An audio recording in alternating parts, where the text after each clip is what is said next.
अल्हम्दुलिल्लाह अस्सलातु वस्सलाम अला रसूलिल्लाह व अला आलिहि व अस्हाबिहि अजमाइन अम्मा बाद अऊज़ु बिल्लाहि मिनश शैतानिर रजीम बिस्मिल्लाहिर रहमानिर रहीम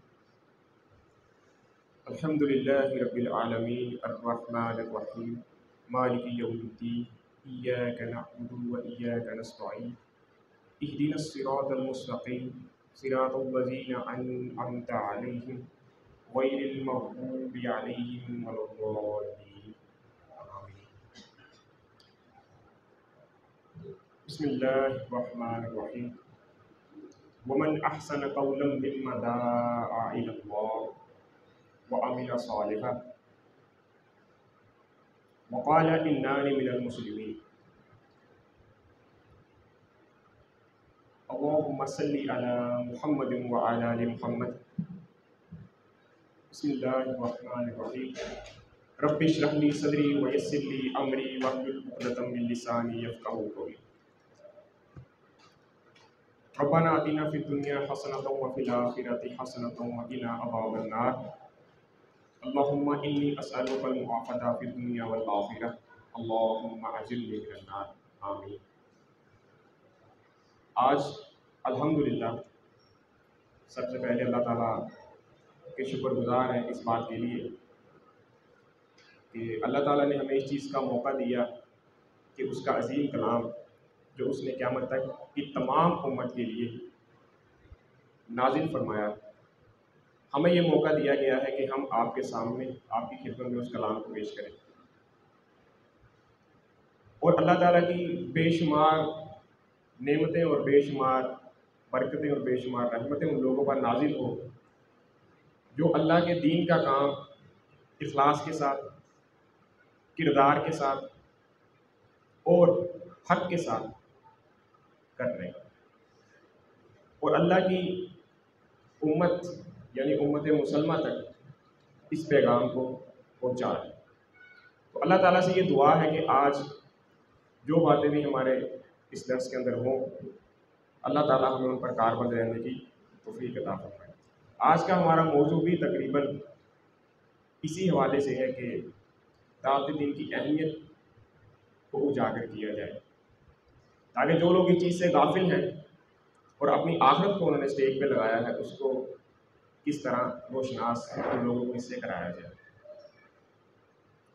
सबसे पहले आप ये बात याद रखें कि अल्लाह ताला ने इंसान की फितरत के अंदर नेकी और बदी को इख्तियार करने की काबिलियत और नेकी को अपनी मर्ज़ी से इख्तियार करने और बदी से बचने की ख्वाहिश वलीयत कर दी। उसकी जबिलत के अंदर अल्लाह ने यह चीज़ रख दी। अगर इस पहलू से आप ध्यान दें, देखा जाए तो इंसान एक आला खलकत और बुलंद फितरत लेकर इस दुनिया में आया और इंसान की ये फितरत है कि वो हमेशा अच्छी बात की तरफ जाता है, लेकिन जब वो अपनी फितरत के ख़िलाफ़ अमल करता है यानी वो बुराई को पसंद करता है, तो इस चीज़ को अल्लाह ताला ने इंसान तक पहुँचाने के लिए अपने पैगम्बर के ज़रिए इस किताब यानी कुरान मजीद को हम तक पहुँचाया, जो क़यामत तक के लिए अल्लाह की हिफाजत। और इंसान इस बात का अहल है कि वो नेकी को अपनी मर्ज़ी से पसंद करे और बुराई को अपनी मर्ज़ी से छोड़कर आखिरत में अल्लाह के यहाँ अजर व सवाब का मुस्तहिक़ हो। और इस बात का भी इंसान अहल है कि वो अपनी फितरत के ख़िलाफ़ यानी खैर की बजाय शर को पसंद करे, फिर इसका नतीजा ये निकलेगा आखिरत में कि इंसान अल्लाह ताला के यहाँ सवाब की बजाय सज़ा का मुस्तहिक़ होगा। अगर इंसान की फितरत के अंदर, उसकी जबिलत के अंदर अल्लाह ताला ने कहीं ना कहीं ये ख़ासियत खुदियत की है, ये ख़ासियत रखी है, तो दूसरी तरफ इसमें एक बहुत बड़ा नक्स भी रखा है। अल्लाह ताला ने इंसान को इस दुनिया में आज़ाद पैदा किया अपनी मर्ज़ी से जो चाहे कर सकता है। इन्ना हदैनाहु सबील इम्मा शाकिरun व इम्मा कफूरा। अल्लाह फरमाते हैं कि हमने तुम्हें रास्ता दिखा दिया, अब तुम चाहे तो शुक्रगुजारी की रविश इख्तियार करो और चाहे तो नाशुक्री की रविश इख्तियार करो। अब अल्लाह ताला ने इंसान को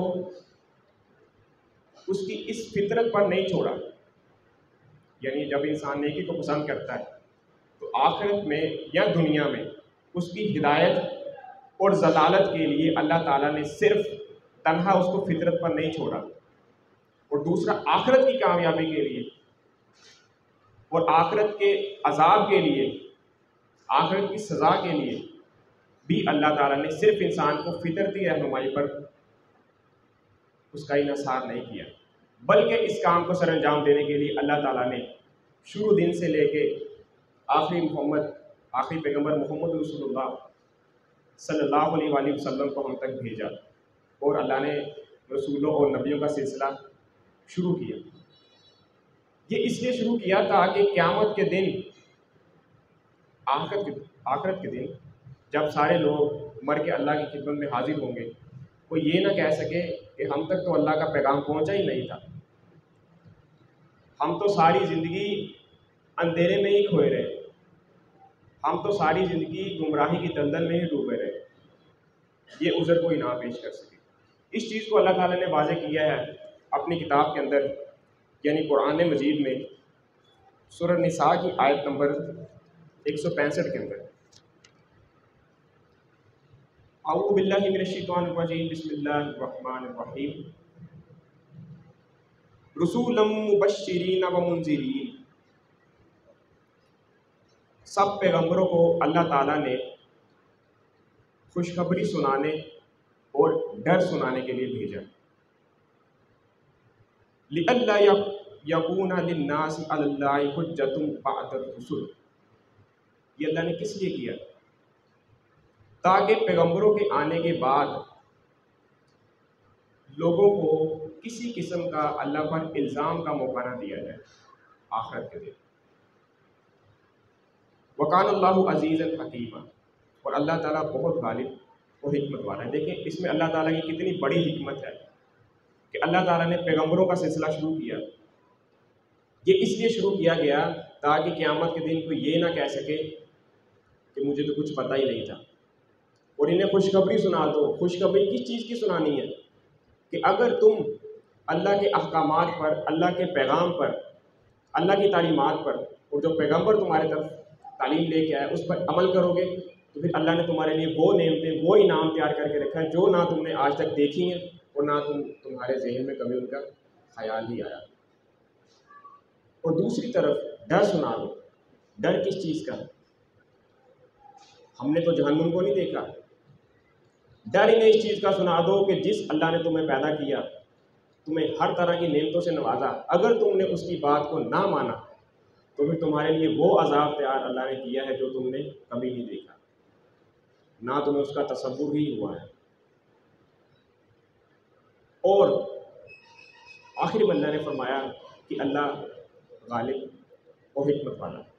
इसी किस्म का पैगाम अल्लाह ताला ने इसी से अगली सूरह माइदा में आयत नंबर 19 में हम तक पहुँचाया। या अहले किताब, ए अहले किताब।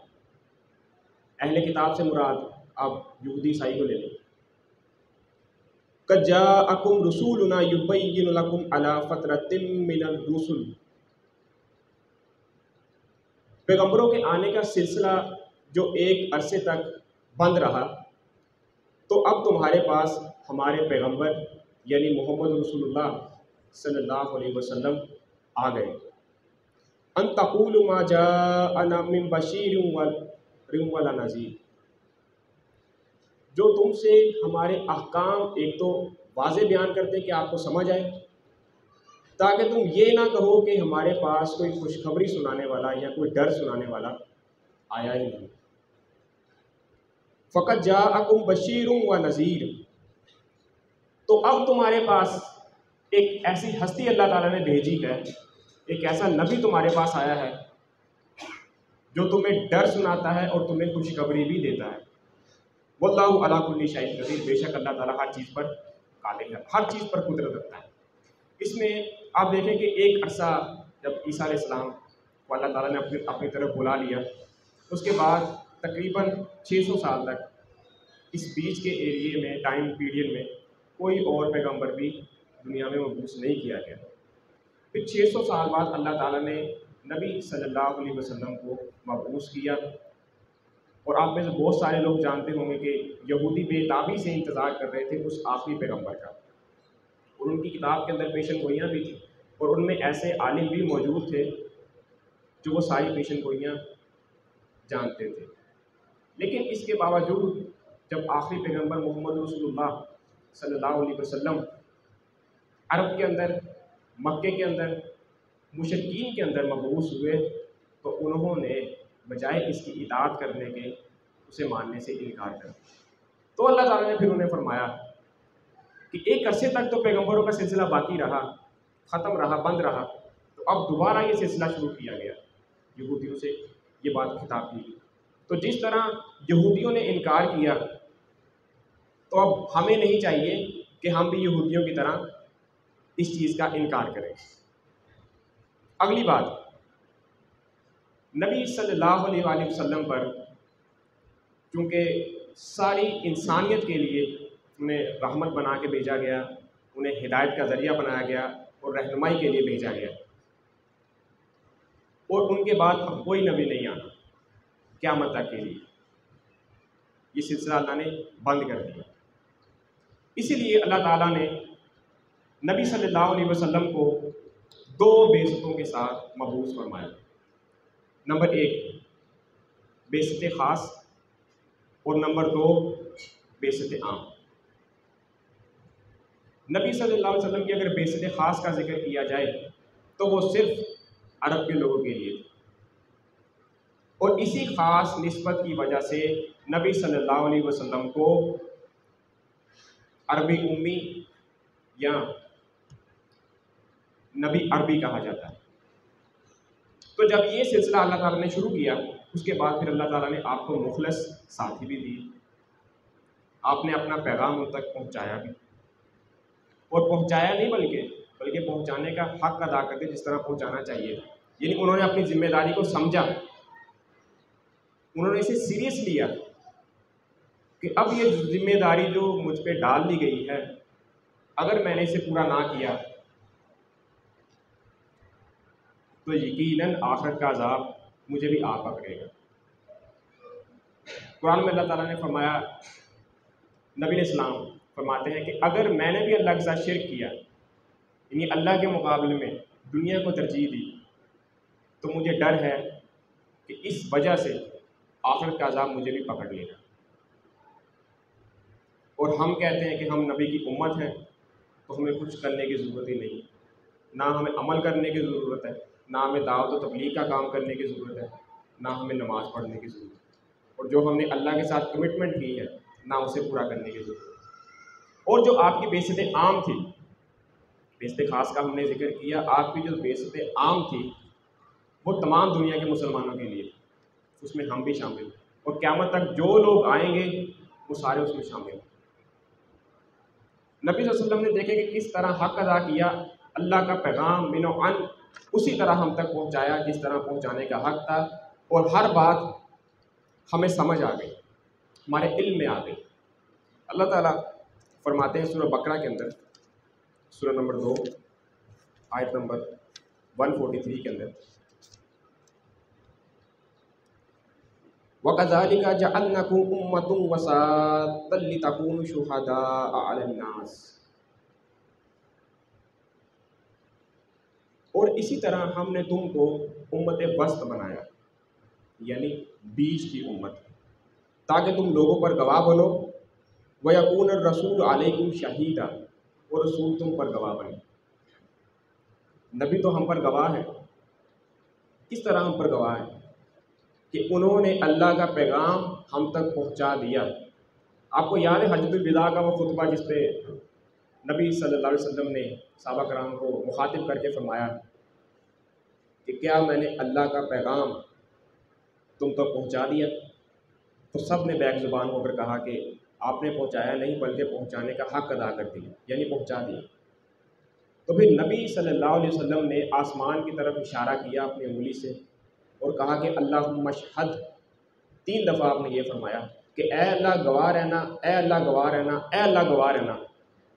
आज ये लोग मान रहे हैं कि मैंने तेरा पैगाम इन तक पहुंचा दिया।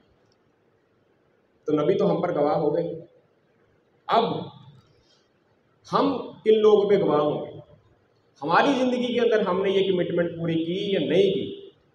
क्या हम में से कोई गवाही देने के लिए तैयार है कि मैं इतने लोगों पर गवाह हूँ, मैंने ये काम कर लिया? हमारी नीयत ये होती है कि इस काम करने के बाद इसका पता नहीं नतीजा कोई निकलेगा कि नहीं, इतनी एफर्ट्स, इतनी कोशिशें मैं करूं और इसका कोई नतीजा भी ना निकले। तो ये पहलू जो है हमारे दिमाग के अंदर सरायत कर गया, जो हमें कोई काम नहीं करने देता, हमें दीन की तरफ आने नहीं देता। आप देखेंगे अल्लाह ताला के जलीलुल कद्र पैगंबर हज़रत यहया अलैहिस्सलाम किस तरह उन्होंने अल्लाह के दीन का काम किया, लेकिन उनके साथ क्या हुआ कि उनकी दावत का कोई नतीजा निकला? बल्कि वआतैनाहुल हुक्मा सबiyya वकाना मिन लदुन्ना वकाना तकिया। एक रद्दासा की फरमाइश पर सर गर्दन से उतार के तख्त पे रख के पेश कर दिया। उनकी दावत का जलीलुल कद्र पैगंबर, आप अपनी तरफ से पूरी कोशिश करें और ये नहीं सोचना कि मेरी दावत का नतीजा निकला है कि नहीं, बल्कि अल्लाह से दुआ करनी है कि ए अल्लाह, मैंने अपनी जान खपा दी, अब तेरी मशीयत पे कोई नतीजा नहीं है निकलना, मैं इस पे राज़ी। आप अपनी पूरी कोशिश करें। अगर आपकी दावत व तबलीग से एक शख्स भी सीधे रास्ते पर आ गया तो यकीनन ये आपके लिए सुर्ख ऊँटों से ज़्यादा बेहतर है। जाहिर बात है उस वक्त अरब में ऊँट ही हुआ करते थे और सुर्ख ऊँटों की अहमियत का अंदाज़ा तो उसी ज़माने के हिसाब से किया जा सकता है। आज आप हमारी जो महंगी तरीन गाड़ियाँ हैं, लैंड क्रूज़र लगा लें, BMW लगा लें, फेरारी किस्म की गाड़ियाँ लगा लें, तो अगर आपकी दावत से एक शख्स भी हक के रास्ते पे आ गया तो वो आपके लिए सुर्ख ऊँटों से ज़्यादा बेहतर है, यानी महंगी तरीन गाड़ियों से भी ज़्यादा बेहतर है। लेकिन हमें इसका नगद कुछ नहीं मिल रहा। हम सोचते हैं कि दावत का हमें नगद कुछ नहीं मिल रहा। तो कुरान में सूरह तौबा के अंदर अल्लाह ताला फरमाते हैं कि अल्लाह ताला ने मोमिनीन की जानें और मोमिनीन के माल उनसे ख़रीद लिए हैं जन्नत के एवज़। यानी अल्लाह आपको जन्नत देने के लिए तैयार है, लेकिन अल्लाह की डिमांड है कि फिर मेरे रास्ते में अपनी जान भी दो, अपना माल भी खपाओ। हम कहते हैं कि हमें जान भी ना खपानी पड़े और माल भी हम यहाँ से अखज़ कर लें, तो फिर अल्लाह की डिमांड, जो अल्लाह की एक कमिटमेंट है, वो तो हमने पूरी ना की और हम दावेदार हैं मुस्लिम उम्मत होने के। और कुरान में सूरह अनआम, कुरान मजीद की 6 नंबर सूरत है और उसकी आयत नंबर 19 में अल्लाह ताला फरमाते हैं वाउहिया इलैया हाज़ल कुरान, कि मुझ पर यह कुरान इसलिए वही किया गया है लिउनज़िरकुम बिही, ताकि मैं इसके ज़रिए से डर सुना दूँ, वमन बलग, और जिस तक ये पहुँचे वो भी इसके ज़रिए डर सुनाए। अब नबी ने तो डर सुना दिया, जिस तक ये कलाम पहुँचा क्या उसने इस जिम्मेदारी को पूरा किया? यकीनन हमारे चेहरे नदामत से झुक जाएंगे कि हमने इस जिम्मेदारी को उस तरह पूरा नहीं किया जिस तरह पूरा करने का हक था। अब इसी वजह से, इसी काम की वजह से, दावत तबलीग के काम की वजह से अल्लाह ताला ने हमें यानी इस उम्मत मुसलमा को कुरान में खैर उम्मत का लक़ब दिया। खैर की उम्मत का लक़ब किस वजह से दिया?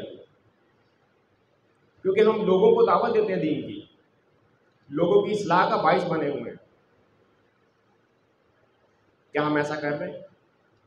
हम ये तो देखते हैं कि अल्लाह ताला ने हमें खैर उम्मत का लक़ब दिया, उम्मत वस्त का लक़ब दिया, लेकिन हम उस कमिटमेंट पे पूरा उतरने के लिए तैयार नहीं। हमारी परफॉर्मेंस बिल्कुल ज़ीरो है। इसकी क्या वजह है? आपने कभी सोचा? इसकी असल वजह ये है कि हमारे ईमान में कोई ना कोई नक्स है। अल्लाह के साथ जो हमने वादा किया शायद हम उसे भूल चुके। और अल्लाह ताला ने जिस उम्मत पर भी ये जिम्मेदारी डाली, हमसे पहले जिस उम्मतों पर डाली, अगर उन्होंने इस जिम्मेदारी को पूरा नहीं किया तो फिर देखें कि अल्लाह ताला ने उन्हें किस तरह गैर मक़बूल कौमें करार दिया, यानी गुमराह। अगर आज हम भी उसे पसे पुश डाल देंगे तो यकीनन हमारा हाल भी उन्हीं कौमों के जैसा बल्कि हो रहा है। मैं हमेशा एक बात कहता हूँ कि अगर हमारी कौम के अंदर भी कोई पैगंबर अल्लाह मबूस करता है, ऐसा होना नहीं है, बिलफर्ज अगर अल्लाह कोई पैगंबर इस उम्मत के अंदर मबूस करता और जो इस उम्मत की करतूत हैं तो वो उनकी टेक्स्ट बुक के अंदर भी नकल की जाती, जिस तरह यहूदियों की करतूतें इस किताब के अंदर नकल की गई। लेकिन हम इससे महफूज हैं कि हमारे अंदर पैगंबर कोई नहीं है, जो चाहे करते रहो, कोई पूछने वाला नहीं। इसकी असल वजह वो यही है कि हम दुनिया की मोहब्बत में मगलूब हो चुके। अगर हमने इस मनसब को ना समझा जो अल्लाह ताला ने हमें जिससे नवाजा है, तो फिर अल्लाह ताला को भी कोई परवाह नहीं कि हम दुनिया के अंदर इज्जत के साथ ज़िंदगी बसर कर रहे हैं या जिल्लत के साथ। और हमारी हैसियत उस तिनके की तरह है जो पानी में बहता रहता है, उस रेवड़ की तरह है जिसका कोई वाली वारस नहीं है, उस हवा की तरह जो हर चीज़ को अपने साथ उड़ा के ले जाती है। हमारी कोई हैसियत नहीं, क्योंकि हमने इस मनसब को नहीं समझा। कुरान में अल्लाह ताला ने इस चीज़ को वाज़ेह किया, सूरह आल इमरान के अंदर आयत नंबर 110 में, कुंतुम खैरा उम्मतिन उखरिजत लिन्नास, कि तुम लोगों में बेहतरीन उम्मत हो जिसे मैदान में लाया गया है। यानी अब तुम्हारी बारी है, तुम मैदान में आओ, तुम दिखाओ कि तुम क्या कर सकते हो। हम ये पॉइंट तो ले लेते हैं कि हम बेहतरीन उम्मत हैं, लेकिन हमने कभी ये नहीं सोचा कि हमें अल्लाह ने बेहतरीन उम्मत क्यों कहा। अगर हम पूरी आयत को पढ़ते समझते तो हमें पता चलता है कि हमारी जिम्मेदारी क्या है। तामुरूना बिल मारूफ व तनहौना अनिल मुनकर। बेहतरीन उम्मत हम इसलिए हैं क्योंकि हम लोगों को बुरे कामों से मना करते हैं और नेकी का हुक्म देते हैं। व तुमिनूना बिल्लाह, और अल्लाह पर ईमान रखते हैं। अब आप हमें बताएं कि हम कितना लोगों को नेकी का हुक्म देते हैं, नेकी की तरगीब देते हैं और बुरे कामों से रोकते हैं। इसकी असल वजह मैं आपको आज बता दूँ। इसकी असल वजह ये है कि हम खुद वो काम नहीं करते जिससे लोगों को रोकना है, बल्कि वो सारे काम हमारे अंदर खुद मौजूद हैं। हम खुद बेनमाजी हैं और लोगों को नमाज का कहते रहे। हम खुद मिलावट करते हैं और दूसरों को कहते रहे कि दूध में पानी डालना गलत बात है। हम खुद झूठ बोलते रहे और दूसरों को कहना कि झूठ बोलना गलत बात है और उस पर अल्लाह की लानत है। इसकी असल वजह यह है कि हम अपनी फितरत के खिलाफ चल रहे हैं। हर इंसान की फितरत के अंदर ये अल्लाह ने चीज़ वदीयत कर दी है कि वो गलत को गलत समझता है और सही को सही समझता है। मुफ्ती हमारे अंदर बैठा है, दुनिया के सबसे बड़े झूठे इंसान को भी ये पता है कि झूठ बोलना गलत बात है। वो भी कहेगा कि झूठ बोलना वाकई गलत बात है। इसकी क्या वजह, रीज़न क्या है? असल रीज़न ये है कि हमने अपने मामलात को इसी तरह सेट कर लिया कि अगर हम झूठ नहीं बोलेंगे, धोखेबाजी नहीं करेंगे तो हमारा ये निज़ाम चल नहीं सकता। हमने निज़ाम को बना इस तरह लिया कि अब इस निज़ाम को ठीक करने के लिए मेरे ख्याल से कई सालों की मेहनत दरकार है। शायद आपकी पूरी ज़िंदगियां बसर हो जाए इस निज़ाम को ठीक करते करते, जितना बिगाड़ इसके अंदर आ चुका है। इसमें कसूर किसका है? इसमें असल में हमारा ही कसूर है। किस तरह? हमारा कसूर इस तरह है कि हमने इस निज़ाम को बदलने के बजाय इसी तरह ज़िंदगी गुजारना शुरू कर दी कि इसी तरह चलते रहो, इसी तरह ज़िंदगी गुजारो, यही ज़िंदगी है, यही निज़ाम है, इसी तरह चलना है। हम उन लोगों की तरह नहीं बने जिन्होंने इस हवा का रुख बदला।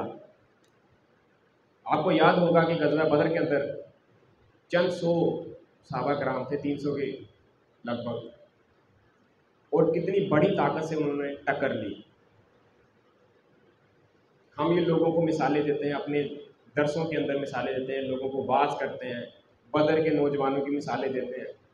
हम में से एक भी क्या उस बदर के सबसे कमज़ोर तरीन शख्स की तरह है? मेरे ख्याल से सबसे कमज़ोर तरीन शख्स की तरह भी नहीं होगा। और एक शेर में इसको किस तरह बयान किया गया है कि फ़िज़ाए बदर पैदा कर, फरिश्ते तेरी नुसरत को उतर सकते हैं कितार अंदर कितार अब भी, लेकिन हम वो फ़िज़ा पैदा करने के लिए तैयार ही नहीं हैं। और हम चाहते हैं कि अल्लाह की मदद हमारे साथ आ जाए। तो अल्लाह की मदद तो नहीं आनी, अल्लाह की मदद उसी के साथ आनी है। अल्लाह ने उसी के लिए मामलात को आसान करना है जो अल्लाह के रास्ते में एफर्ट्स पुट करेगा, कोशिश करेगा। अल्लाह ताला कुरान में फरमाते हैं वल्लज़ीना जाहदू फ़ीना, कि जो लोग हमारे रास्ते में कोशिश करेंगे लनहदियन्नहुम सुबुलना, कि हम उन लोगों के लिए अपने रास्ते आसान कर देंगे, मामलात को आसान कर देंगे, उनके लिए अपने रास्ते खोल देंगे। क्या हम में से कोई अल्लाह के रास्ते में इस मैदान में कूदने के लिए तैयार है?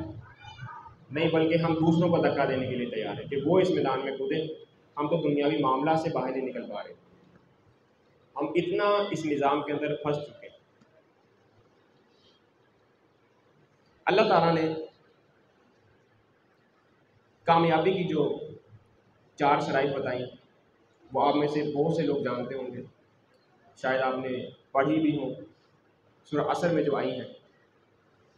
अल्लाह ताला फरमाते हैं वल असर, कसम है ज़माने की, इन्नल इंसान लफ़ी खुस्र, कि तमाम इंसानियत खसारे में है, मगर इल्लल्लज़ीना आमनू, जो लोग ईमान लाए, व अमिलुस सालिहात, नेक अमल किए, व तवासौ बिल हक़, हक़ की दावत दी, व तवासौ बिस सब्र, और सब्र किया या सब्र की दावत। अब अल्लाह ताला देखिए कि कसम खा के ये बात फरमा रहे हैं कि ज़माना गवाह है इस बात पर कि तमाम इंसानियत खसारे में है, जिन लोगों ने ये 4 काम नहीं किए जो आगे बयान हुए। ज़माने से मुराद आप सूरज को ले लें, आप चाँद को ले लें, आप वक्त को ले लें। अब सूरज ने देखा कि अल्लाह ने फ़िरौन के साथ क्या किया,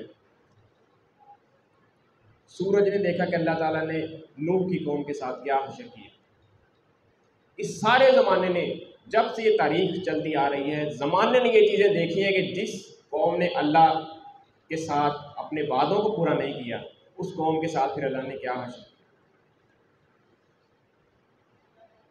और फिर आगे बयान फरमा दिया इल्लल्लज़ीना आमनू, सबसे पहले ईमान लेके आना है। और ईमान वैसे लेके आना है कि ईमान लाना आपका नज़र आए, व अमिलुस सालिहात, फिर नेक अमल करने, व तवासौ बिल हक़, हक़ की दावत देनी, व तवासौ बिस सब्र, और सब्र की तलकीन करनी। पहले 2 काम तो तकरीबन सारे कर रहे हैं, ईमान भी ला चुके हैं और साले अमल भी कर रहे हैं चंद कोताहियों के साथ। लेकिन अगले 2 काम क्या कोई और उम्मत अल्लाह ताला ने लॉन्च करनी है जिन्होंने अगले 2 काम करने? मेरे भाइयों, वो हम ही ने करने हैं अगले 2 काम। अगर वो 2 काम आप करेंगे तब ही आप खसारे से बाहर आएंगे, वरना आप उसी खसारे में रहेंगे जो इस सूरत में बयान हुआ है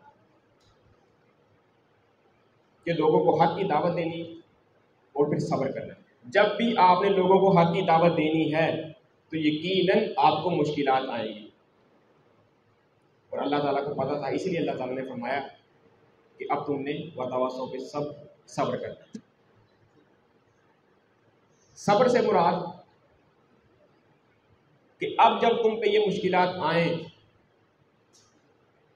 तो तुमने कोई नई फिरका लॉन्च नहीं करना,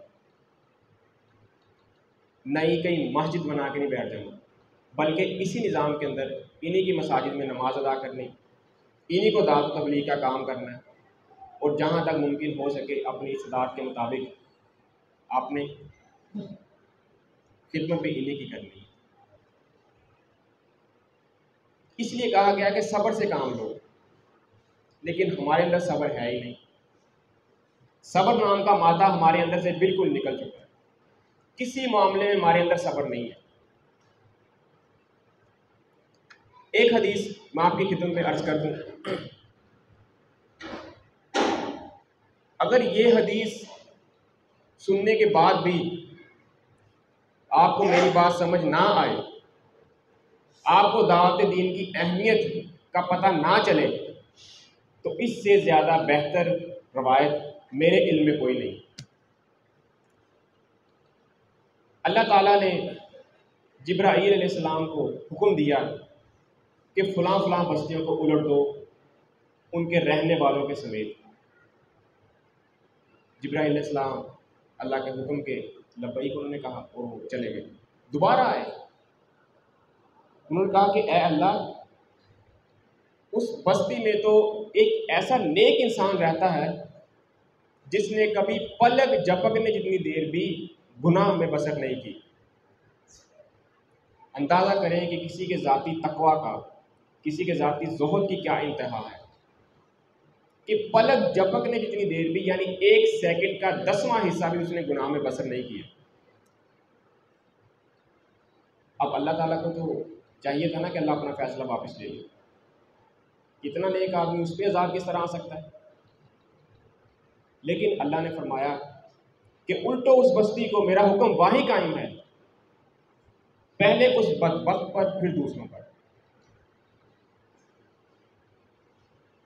इसे ख्याल ही नहीं आया कि लोग गुमराहियों में भटक रहे हैं, लोग अल्लाह के दीन से फिर चुके हैं, लोगों को अल्लाह याद ही नहीं है, और ये लगा रहा मस्त रखो जिक्र फिक्र सुबह गाही में से और पुख्ता तर कर दो मिजाज खानकाही में से, कि अपने आप को रगड़ते रहो, मांझते रहो, अपनी इस्लाह करते रहो। लेकिन हम अफसोस के साथ इतना भी नहीं कर सकते कि कम से कम अपनी इस्लाह में बरकरार रहें, अपनी इस्लाह कर लें, अपनी नमाज को बेहतर कर लें।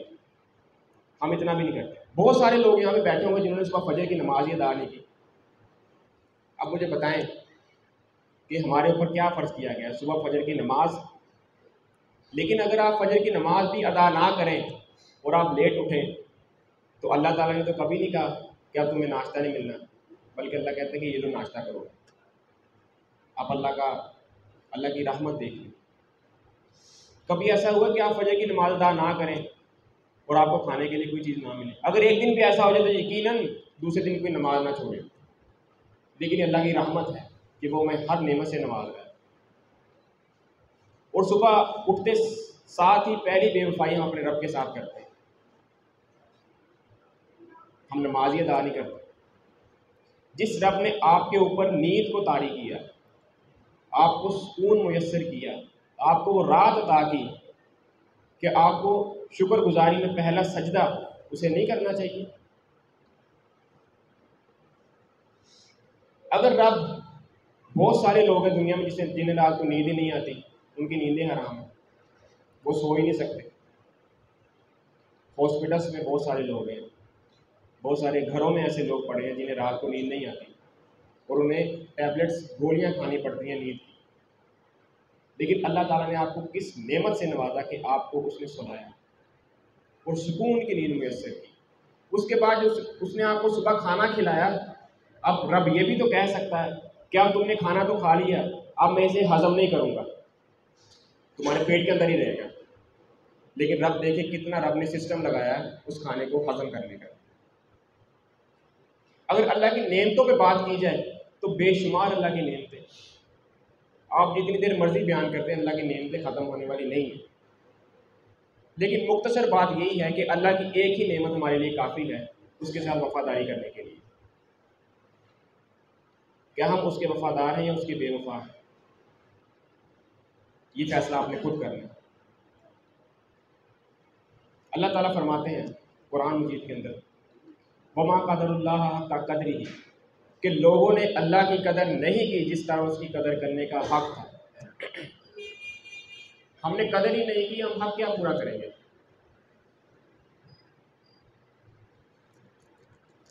एक और चीज़ कि अगर आपके अंदर नेकी का मादा है और आपके अंदर बुराई का भी मादा है, आपकी नेकी से यकीनन कोई ना कोई मुतासिर होगा। वो आपकी नेकी से ही नेकी को करने की ताकत और कुव्वत अपने अंदर पैदा कर लेगा कि ये इंसान, ये मेरा रिश्तेदार, ये मेरा मोहल्लेदार, ये मेरा दोस्त, ये तो 5 वक्त का नमाजी है और हम एक जगह काम करते हैं, लेकिन मैं नमाजी क्यों नहीं। तो यकीनन वो चीज़ असर करेगी। जिस तरह आग से आपको हरारत मिलती, बर्फ़ से आपको ठंडक मिलती, इसी तरह अगर आपके अंदर नेकी का मादा है तो यकीनन उससे भी दूसरों को नेकी करने की सलाहियत, क़ुव्वत मिलेगी, रहनुमाई मिलेगी। और अगर आप ही ऐसा नहीं करते, इंसान की औलाद और उसकी बीवी, ये ऐसी 2 शख्सियात हैं, औलाद और बीवी, जो इंसान की करतूत से पूरी तरह वाकिफ़ होते हैं कि वो जो कहता है वो करता है कि नहीं करता। बाहिर तो इस तरह हो सकता है कि आप अच्छा लिबास पहन के, दाढ़ी रख लें, टोपी रख के बाहर आ जाए और लोगों के सामने बहुत अच्छे बने फिरें, लेकिन आपके घर सब कुछ लोग, उनको, आपके बच्चों को और आपकी बीवी को पता होता है कि किस करतूत का मालिक।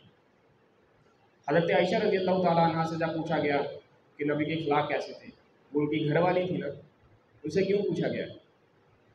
आज अगर हमारे घर वालों से पूछा जाए कि अब्बा के अखलाक कैसे हैं, तो हमारे घर वाले क्या बताएंगे। अपने बारे में हमें सोचना चाहिए कि नहीं, कि हमारे घर वाले क्या कहेंगे।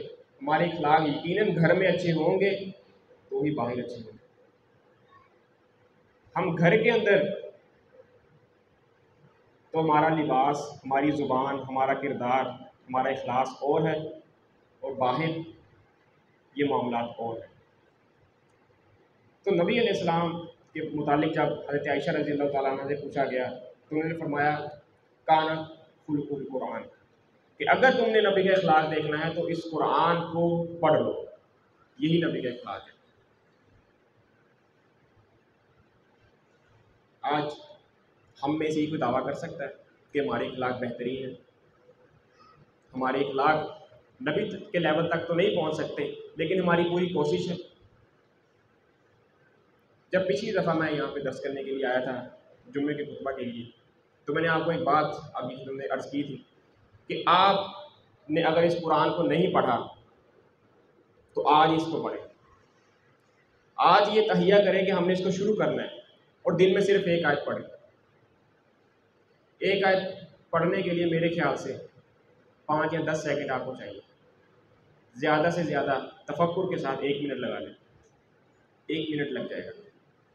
और अपनी इस्लाह शुरू करें कि अब कुरान जो मेरी रहनुमाई करेगा, मैंने अपनी एक बुरी आदत को हर दिन छोड़ना है।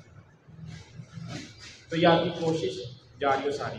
बेशक आप में 1000 खामियाँ हैं, 1000, लेकिन अगर आपने इस कुरान के ज़रिए अपनी इस्लाह शुरू कर दी और आपने एक काम की इस्लाह की है, 999 अभी भी बाकी हैं, तो अगर आपको उस टाइम के अंदर मौत आ गई तो अल्लाह ताला यकीनन आप पर अपनी ख़ास रहमत फरमाएगा। लेकिन अगर हम इसी तरह चलते रहे, इसी तरह मामलात को चलाते रहे, तो आज आप सोचें तन्हाई में बैठ के कि क्या हम अल्लाह ताला को मुँह दिखाने के लायक हैं।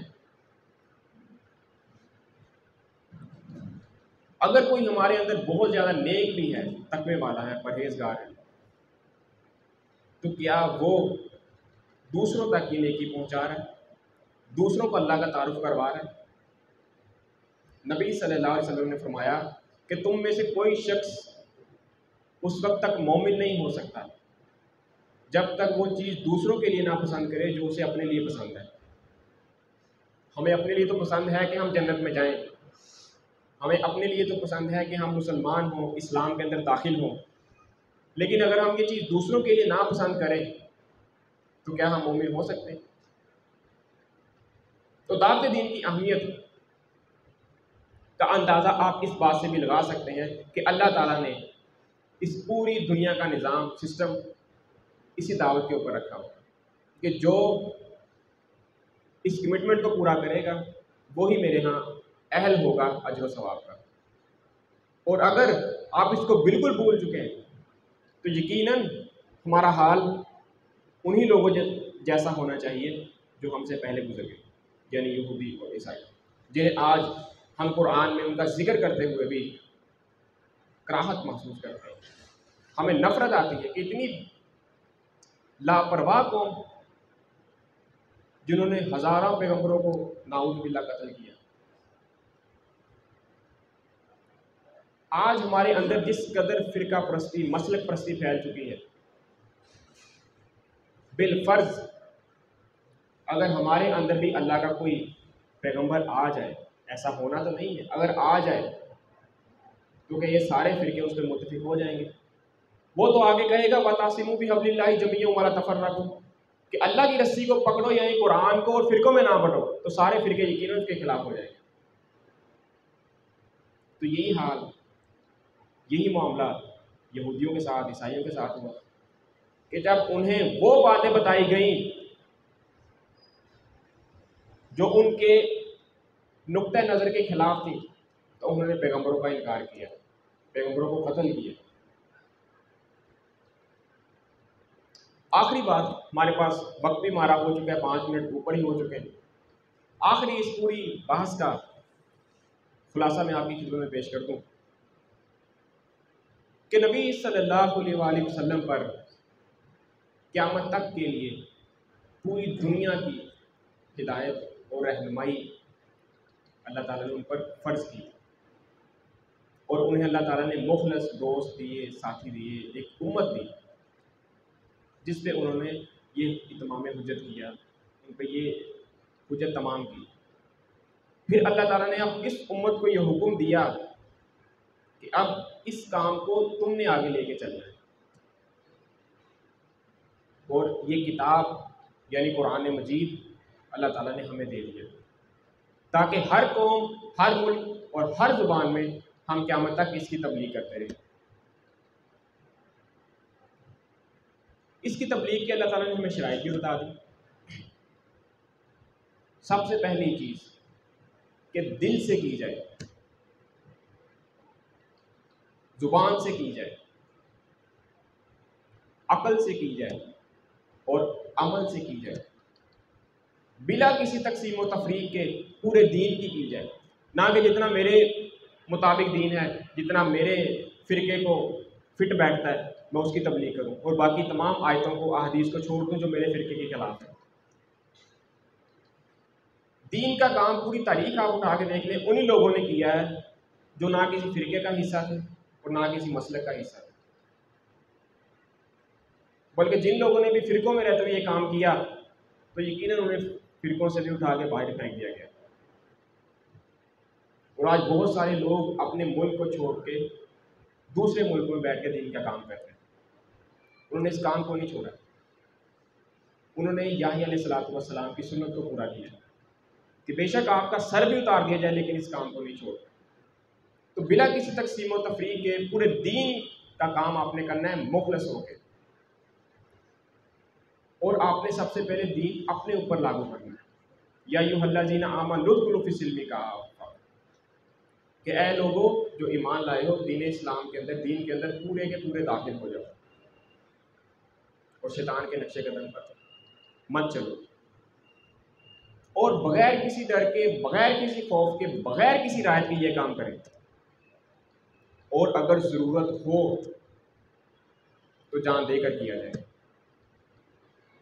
जान दी, हमने अल्लाह के रास्ते में जान दी, दी हुई उसी की थी, हक तो ये है कि हक अदा ना हो। आगे अल्लाह की मशीयत है कि इसका कोई नतीजा निकले या ना निकले। आप में से बहुत सारे लोग जानते हैं कि पहले हमारे पास एक बाज़ाब्ता इदारा, जिसे हम खिलाफत का इदारा कहते हैं, हमारे पास मौजूद था। तब किसी मुसलमान की इतनी ख़ास रिस्पॉन्सिबिलिटी नहीं थी कि वो दावत का काम करे, क्योंकि हमारे पास एक इदारा मौजूद था। जब से वो इदारा ख़त्म हुआ है तब से हर मुसलमान पर यह जिम्मेदारी आयद हो गई है कि वह अपनी इस्तात के मुताबिक इस काम को लेके आगे चले। अगर दोबारा आप चाहते हैं कि इस काम से आप आज़ाद हो जाएं, तो इसके लिए भी 2 एक्सेप्शंस हैं मेरे पास, आपकी खिदमत में अर्ज कर दूं कि अगर आप चाहते हैं कि इस काम से हम आज़ाद हो जाएं, तो इसकी सिर्फ 2 एक्सेप्शंस हैं। नंबर 1, या तो दोबारा वो निज़ाम कायम किया जाए, दोबारा वो इदारा कायम किया जाए, या उस इदारे को कायम करने के लिए सरदड़ की बाजी लगा दी जाए, तन मन धन हर चीज़ वक्फ कर दी जाए। अगर आप ऐसा नहीं करते तो फिर आप उन्हीं कौमों की तरह हो जाएंगे जिनका जिक्र कुरान ने किया, और अल्लाह ताला को कोई परवाह नहीं कि आप इज़्ज़त के साथ ज़िंदगी गुजारें या जिल्लत के साथ, और मतूब कौम होकर आप रह जाएंगे और आप उस कूड़े की तरह हो जाएंगे जिसकी कोई हैसियत नहीं। एक मैकेनिक अगर किसी डिवाइस के अंदर कोई पुर्जा ख़राब हो जाए, पहले पूरी कोशिश करता है कि उस पुर्जे को ठीक किया जाए। अगर वो पुर्जा उस पर फिटिंग नहीं बैठता तो फिर उस पुर्जे को कचरे के अंदर फेंक दिया जाता है। आज हमारी ये हालत है कि हम इस दीन के अंदर फिटिंग बैठने के लिए तैयार नहीं। हमारे मामलात, हमारे नज़रियात, हमारे अकायद दीन इस्लाम के मुताबिक तो हैं, हम जानते हैं, समझते हैं, लेकिन अमल करने के लिए तैयार नहीं। और कुरान ने बड़े सख्त अल्फाज यूज़ किए हैं सूरह बकरा के अंदर, अतअमुरून अन्नास बिल बिर्रि व तंसौना अनफुसकुम, कि तुम्हें क्या हो गया है कि तुम दूसरों को तो नेकी करने का हुक्म देते हो लेकिन अपने आप को भूल जाते हो, हालांकि तुम किताब भी पढ़ते हो। अफला ताकिलून, क्या इसके बावजूद तुम अकल नहीं रखते? तो अगर आपने ये दावत का काम करना है तो सबसे पहले अपने किरदार से, अपने नफ्स से इसको शुरू करें। जब तक आपकी अपनी इस्लाह नहीं होगी आप इस काम को नहीं कर सकते। मैं यहाँ पे 1 घंटे की तकरीर खड़े होकर तो कर जाऊँ, लेकिन मैं खुद बेनमाजी हूँ, फजर बाजमात ना पढ़ूँ, ज़ोहर ना पढ़ूँ, असर ना पढ़ूँ, तो आप सिर्फ मेरी बातों को सुनने का सा सुनेंगे, वो आपके दिल में नहीं उतरेंगी। जब आप मुझे पूरा दीन पे कारबंद देखेंगे, अमल करता देखेंगे, तब मेरी बातें आप पे असर करेंगी। ये तजर्बाती बातें जो मैं आपके सामने बयान कर रहा हूँ, अगर मेरे सामने कोई ऐसा मुकर्रर है जिसकी अपनी ज़िंदगी में वो बेअमल है, तो मैं खुद कहता हूँ कि उसकी सही बात भी मेरे ऊपर असर नहीं करती। यानी मैं मानता तो हूँ इसकी बात ठीक है, लेकिन वो असर करने का सा असर मेरे ऊपर नहीं करती। तो हर चीज़ को कायम करने के लिए, हर चीज़ को लॉन्च करने के लिए जो आप चाहते हैं नज़रियात, उसके लिए आपको अमल की ज़रूरत है। इसके बगैर आप अल्लाह ताला से किसी नुसरत की उम्मीद ना रखें। कोई अल्लाह की मदद नहीं आएगी आपके लिए। अल्लाह की मदद उन्हीं लोगों के लिए आती है जो अल्लाह के रास्ते में कोशिश करते हैं। अल्लाह ताला से मैं ये दुआ करता हूँ कि अल्लाह ताला हम सबको बाअमल मुसलमान बनने की तौफीक अता फरमाए। अगर हम आज भी तबलीग का काम ना शुरू करें, हम आपसे ये थोड़ी कहते हैं कि आप बड़े लेवल पे शुरू करें, आप छोटे लेवल पे भी शुरू कर सकते हैं। आप अपने घर के अंदर अपने बच्चों को, अपने दोस्तों को, अपने रिश्तेदारों को अच्छाई की दावत दे सकते हैं। क्या अगर आप रोड पे जा रहे हो और किसी की बाइक का स्टैंड नीचे हो तो आप उसे दूर से इशारा नहीं करते? आप अपनी बाइक की स्पीड को तेज़ नहीं कर सकते कि मैं जल्दी जल्दी इसके पास पहुंचूं और इसको बताऊं कि तुम्हारा स्टैंड ठीक करो? तो इस तरह की फिक्र हमें सब के लिए होनी चाहिए। हमें दीन की दावत भी लोगों को इसी तरह देनी चाहिए कि भाई ये तुम गलत रास्ते पे चल रहे हो, सही बात ये है। लेकिन दुनियावी मामलात में तो हम आगे होते हैं, दीनी मामलात में और सबसे पीछे वाली सीट पे होते हैं, बल्कि शायद उससे भी पीछे। इसकी असल वजह यही है कि हमने अल्लाह ताला को भुला दिया। हम उसे अपना रब तो मानते हैं, परवरदिगार तो मानते हैं, खालिक तो मानते हैं, लेकिन मानने सा नहीं मानते। जिस तरह उसको मानना चाहिए कि उसने हमें पैदा किया, हमें हर तरह की नेमतों से नवाजा, हमें खाने के लिए हर तरह का रिस्क मुहैया किया और हम पे अपनी भरपूर रहमत की, हमें बगैर नक्स के पैदा किया। जिसकी एक आंख में नक्स हो, आप उससे कभी पूछ के देखें कि उसे पता होगा उस अहमियत का कि दूसरी आंख की कितनी अहमियत है। आपको अल्लाह ने बगैर नक्स पैदा किया और आप अल्लाह के उतने ही ज़्यादा नाशुक्र हैं।